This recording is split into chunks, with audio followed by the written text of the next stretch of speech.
there's here being famous doesn't seem like a viable option. In LA, it seemed like the most viable option, like the most primary option.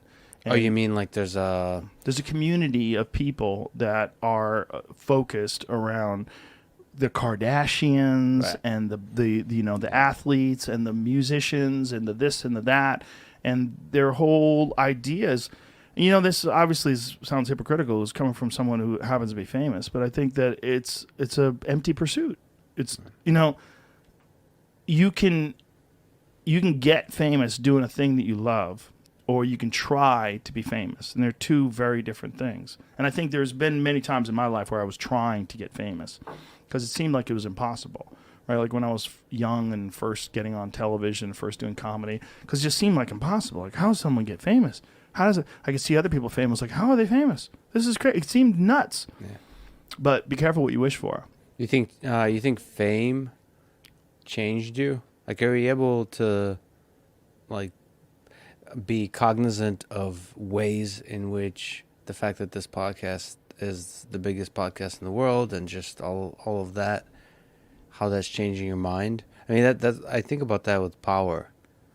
That you might not be cognizant of the way that power is changing you.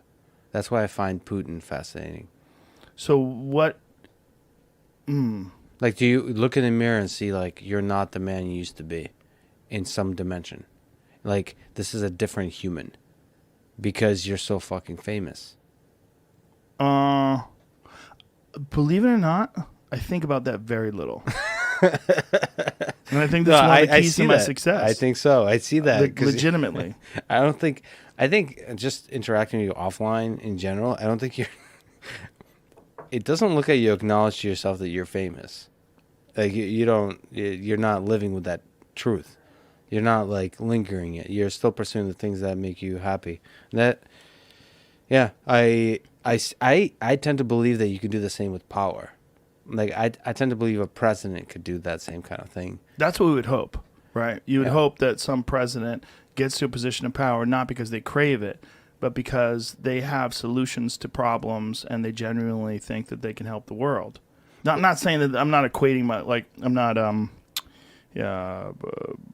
favorably comparing myself to a president or something like that, but I think I got a slow drip of fame, and that's one of the things that helped me.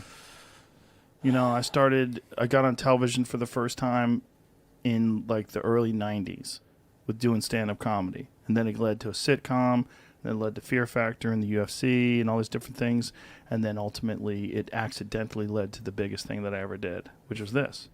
Is this the biggest thing you ever did? This podcast? Oh, by far. Yeah, by magnitudes, sure. Massive, giant numbers of magnitudes different than anything I've ever done.